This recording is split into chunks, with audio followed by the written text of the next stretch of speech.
So quite a nice warm morning this morning.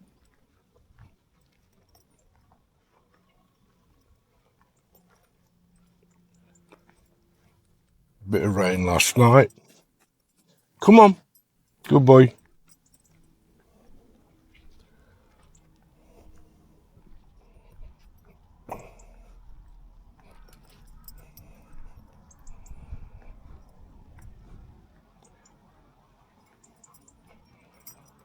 Probably won't record too much this morning. I've got my old dentures in, so might be sounding a little bit funny. It's one of them, the more you talk, the better you get at talking.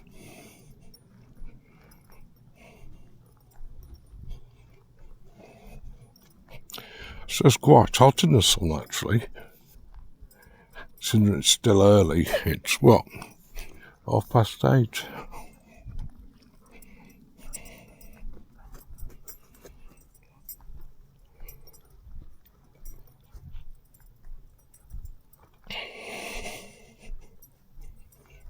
Meant to be meeting up, possibly today for a brew, with another YouTuber. Pete, I'll put a link up on screen and obviously in the comments below.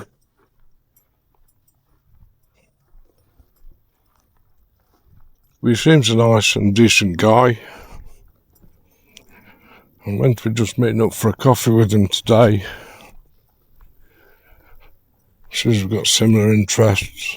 He likes flying the drone.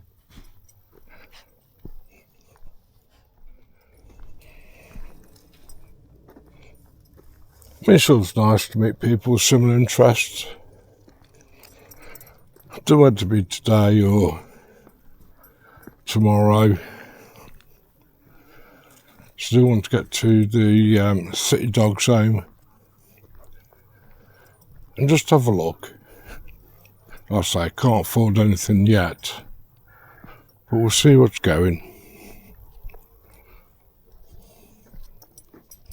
Yeah, so we'll start the ball rolling.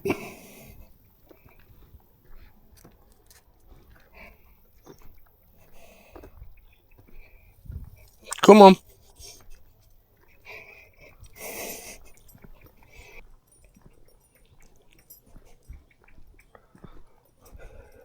Keto's going good still.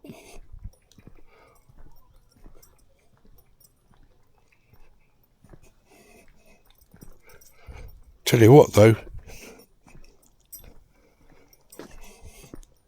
I've been dreaming a hell of a lot more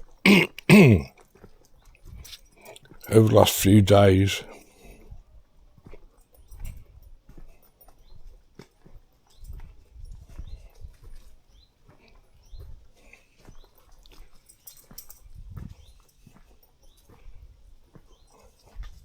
Not anything bad, just slightly weird dreams.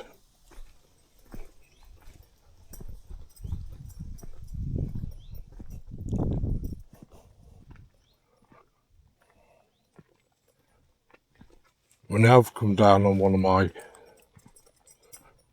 medications a little bit. Come here. Hi, just go in. Come on. Cheers, mate. Come on. Yeah, medication called venlafaxine. I mean, it is it's a strong medication. And I was prescribed it when I was having really bad PTSD.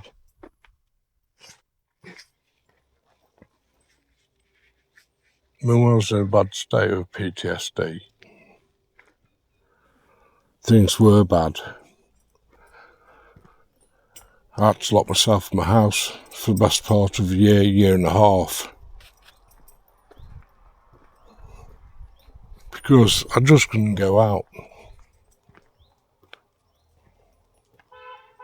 Things would trigger me.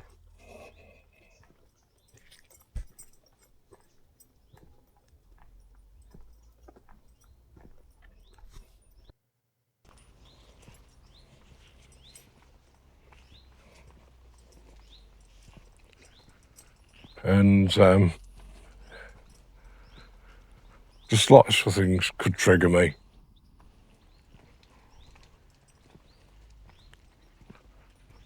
And when I was triggered, just see if the mic's recording yet is, so I forgot to turn the mic on. Hopefully the first bit caught on camera. But yeah, it just gives me a very short fuse.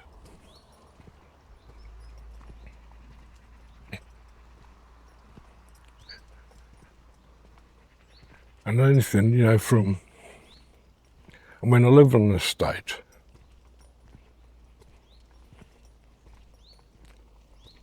Which where I live, it's okay, don't get me wrong, but then it was quite bad, you know, you got scrotus who think they own the estate, going around, doing their stuff.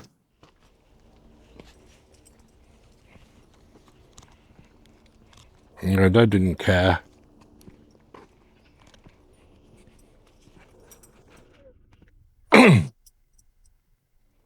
And usually just antisocial behaviour.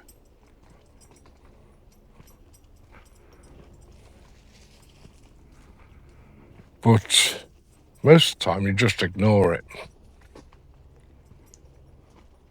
When you've got PTSD, it becomes hard to ignore it.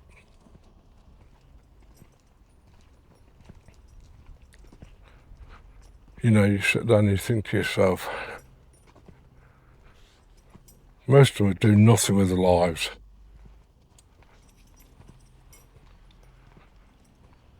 Just get benefits, sit around all day and cause nothing but trouble.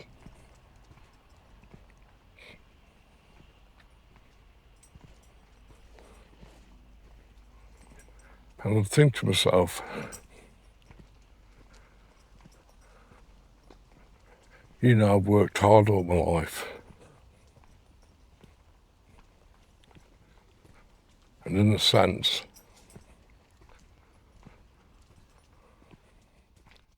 you know, PTSD is what I ended up with as a result of that. And it just used to make me angry.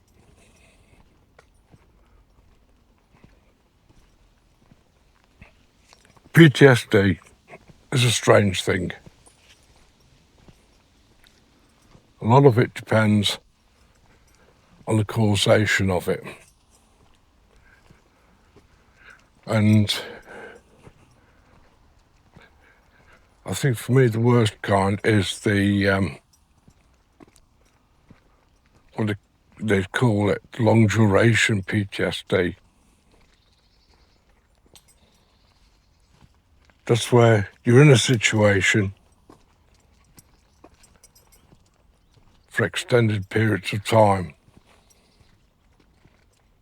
months.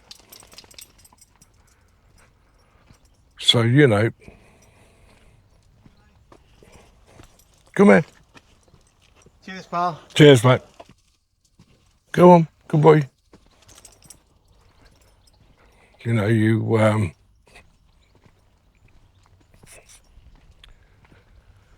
go off to war or on a difficult posting where the natives of where you're posted to don't really want you there. When you've got no say in it. But usually for 6 months at a time.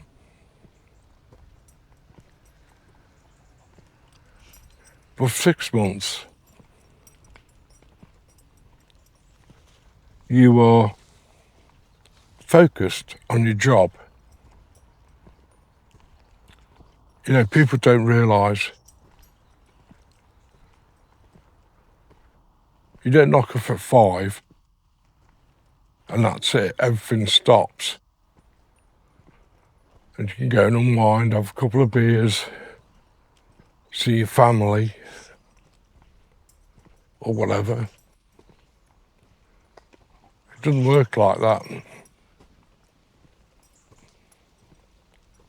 You know, you're in a dangerous environment.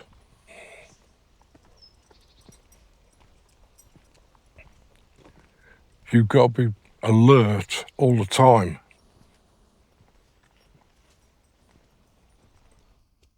At any moment, things can kick off. And they do quite a lot of the times.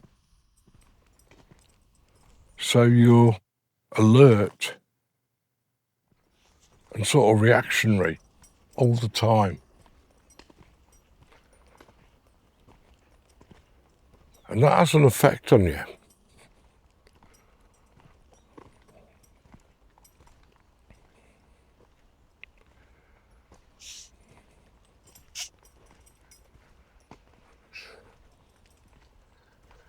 And with PTSD, a lot of the time it's triggers.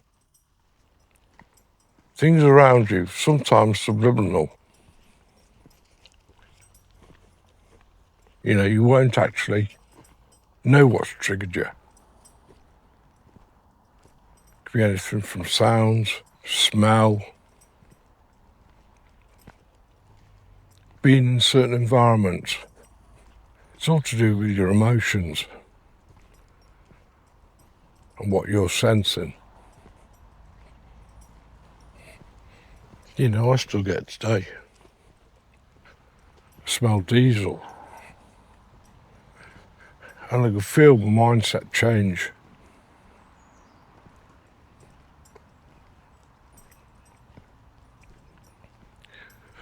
And there's no sort of cure for PTSD. I think if you've got, you know, a PTSD from a short-term event,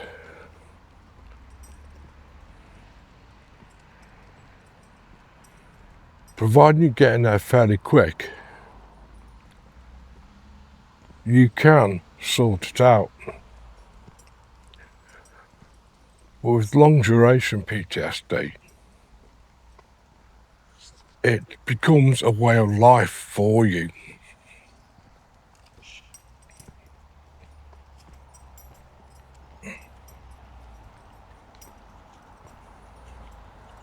Let's go through here, Peggy.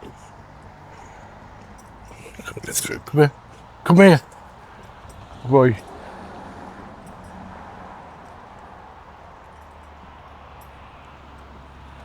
And you adapt to that way of life.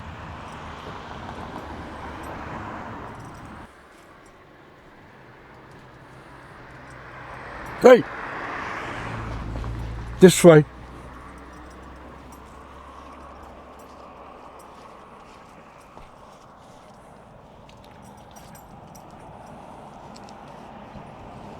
Yes, as I was saying, you adapt to that way of life. You adapt to that environment.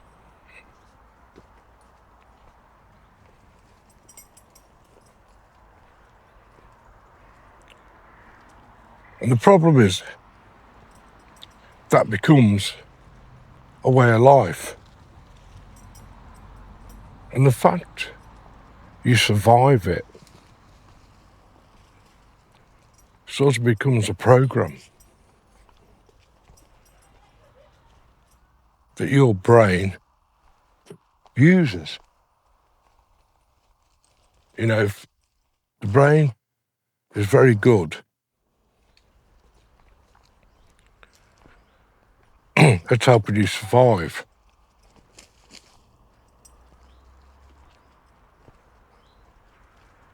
You know, if you do things, it means you don't get hurt or anything else.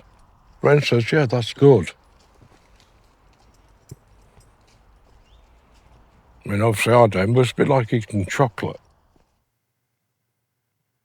If the brain or your taste buds signal your brain saying, I like chocolate, then, you know, it's going to want to crave more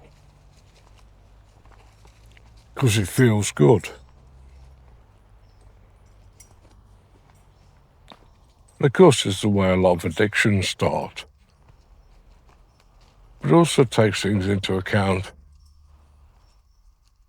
You're having to force it into a bad situation,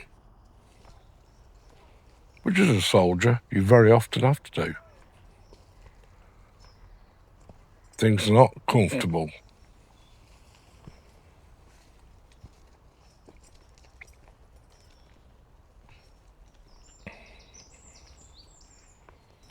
But a brain adapts. And it says, well, this way of life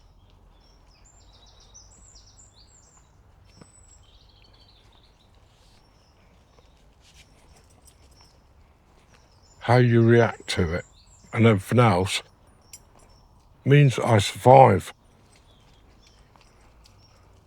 Now, one of the things we were always taught in the army is offence is better than defence. You know, and you see that, although nobody stands there and says it out loud,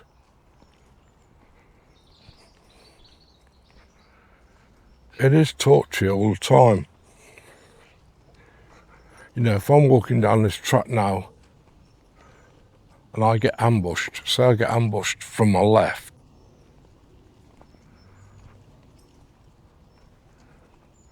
to try and run right is futile. Because it means I could be shot in the back or something like that. Also, a way an ambush is always set up is it won't just be 2 or 3 people. You can have cut-off sections, which means 10 metres or so, or 20 metres, 30 metres. Go on, Pagan. Up the track will be a couple of other people. So if you try and run through it, like I try and run along the track, they're going to mow me down. And the same in reverse.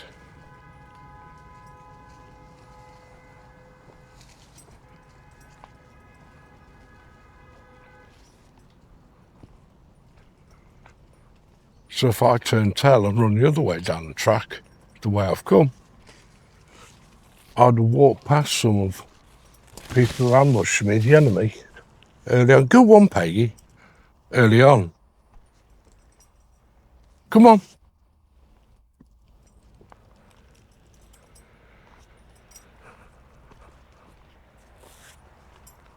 Like I said, turn right and run away from it if the ambush. Go on, Pagan, on the left-hand side. I'm just going to be running, in this case, into bushes, trees. It's going to slow me down, and that's going to make me more of a target. The only other way is turning left and fighting them, fighting the ambush.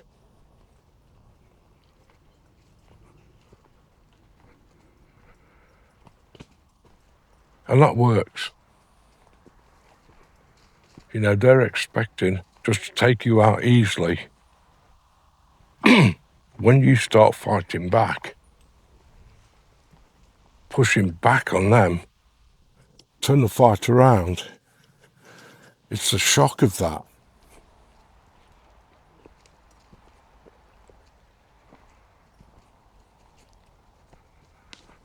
And turn any fear you've got into aggression. Again, it's on your side.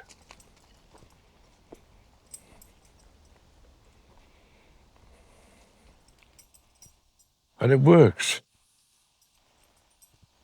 But you tend to find this, although different in other ways, you realise it always works.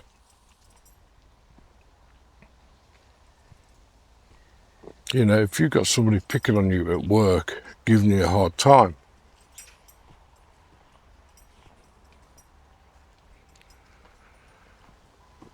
Yeah, you could try walking away from it, try ignoring it, which is what you should do. But you've learned different ways through experience that teaches you otherwise. Somebody starts getting in your face, giving you a hard time. You're not going to walk away. Instead, you turn, face them, and give them a good slapping. Because very often, these people are cowards. They're just bullies. You know, you get all these wannabe gangsters, youths, or whatever, and try and get people's face going, what, shouting loudly, putting their arms out. If you just stand there, do nothing, to them, that's what they really want. Because they feel you're scared of them. And so they do it more. And even if you walk away, they'll follow you up the street because it's making them feel big. So instead, you know, you turn around, has got their hands out to the side, you snot one.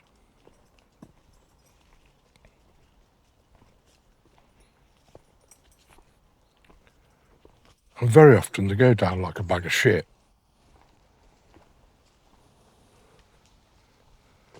Because they're just not expecting it.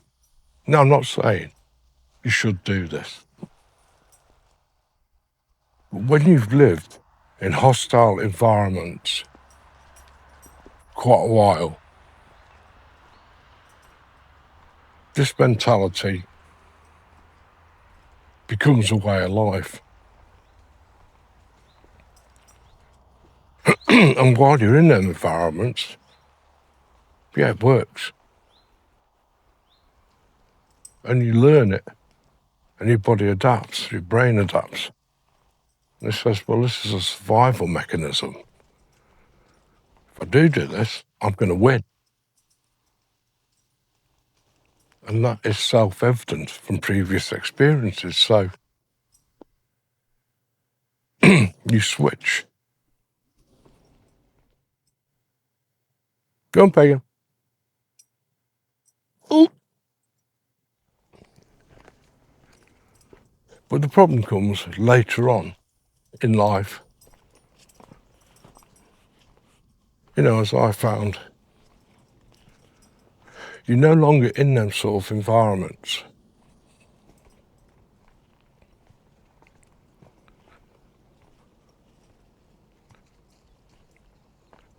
And that sort of behaviour isn't appropriate.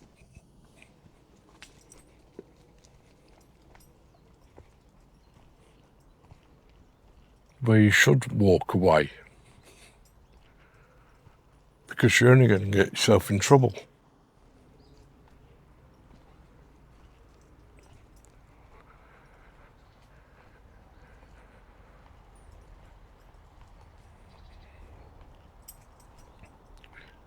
But that was a big problem for me.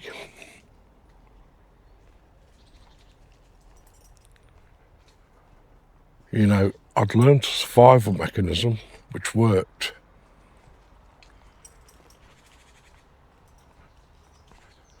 And the day you leave something like the army or the close protection, you don't say, that's it, I'm no longer in that environment, undo everything, flick of a switch, a thought, switch it all off.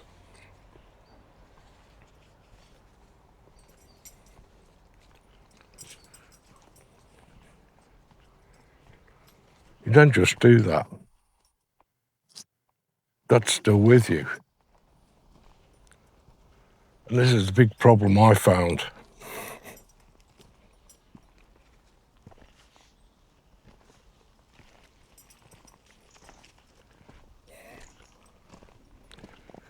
And the fact is as well, it's all right saying, well, that's the right attitude to have. In those environments, you've got to fight. You've still got to fight. So you're taught how to fight. You're taught to fight very aggressively. You know, you're not taught to punch, slap or tickle. You're taught to put somebody down and potentially put them down for good. I'll see you soon then. All right, Doug, take care. Bye-bye. See you, little face. See you soon, Doc.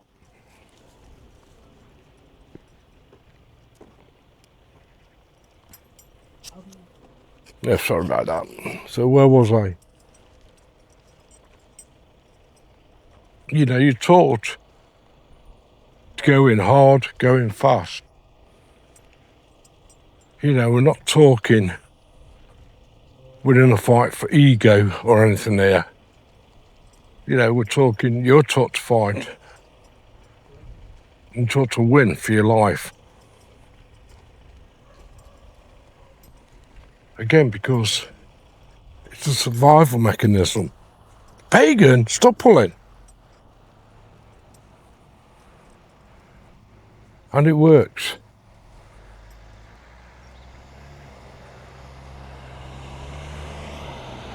But that's not good.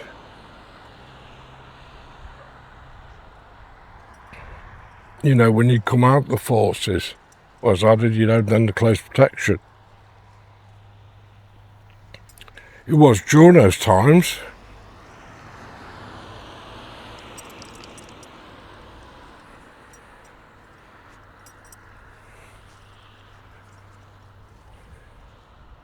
But obviously, when you come out, there's consequences.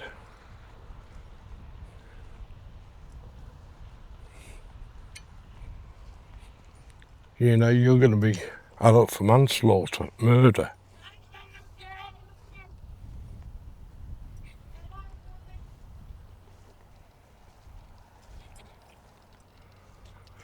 Go on.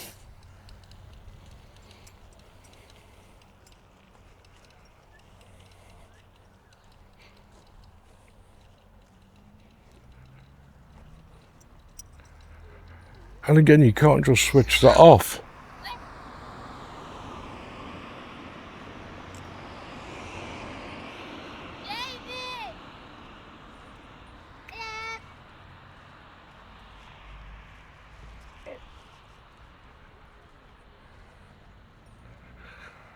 And this is my problem. That's why I locked myself in the house. Because even though I was getting wound up and triggered, little a-holes and the poxy little motorbikes, popping wheelies, or just doing antisocial things by your house, I knew. They triggered me. I'm going to react. And there's only one way I react.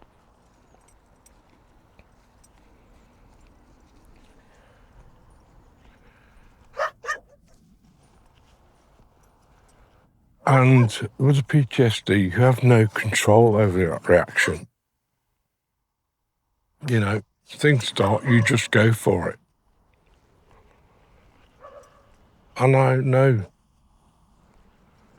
some 18-year-old, 19, 21-year-old chav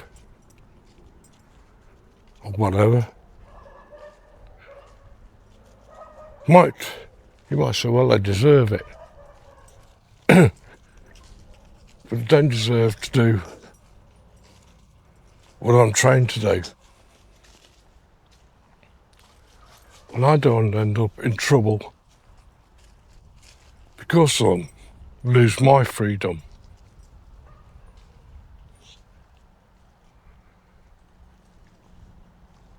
Suddenly see red, and the next thing you know, they're twitching on the floor.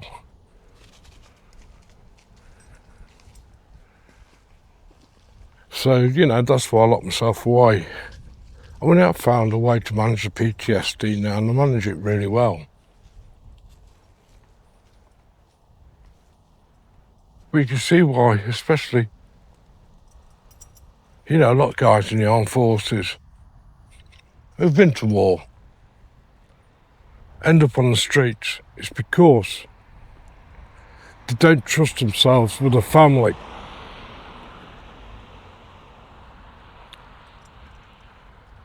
So anyway, I'm going to rewind the vlog up here, this morning's vlog up here. So thanks for watching.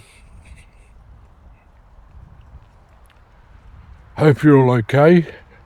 Remember, if you do like the vids, give a like, give a subscribe, and I'll catch you later.